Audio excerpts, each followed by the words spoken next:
Αγαπημένα και υπέροχα πλάσματά μου. Μέγκα.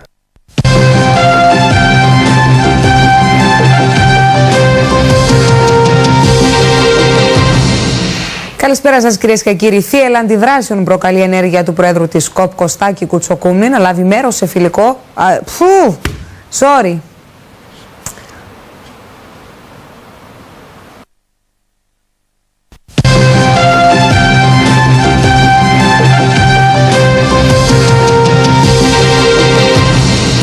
Καλησπέρα σας κυρίες και κύριοι. Θύελλα αντιδράσεων προκαλεί η ενέργεια του Πρόεδρου της ΚΟΠ Κωστάκη Κουτσοκούμνη να λάβει μέρος σε φιλικό φορώντας την φανέλα της Εθνικής Τουρκίας.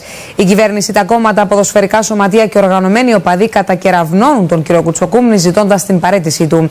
Ο ίδιος με ανάρτησή του κάνει πάντως λόγο για πράξη αντίστασης και πατριωτισμού. Η εντελώς απαράδεκτη ενέργεια του Προέδρου της ΚΟΠ Κωστάκη Κουτσοκούμνη να λάβει μέρος σε φιλικό αγώνα φορώντας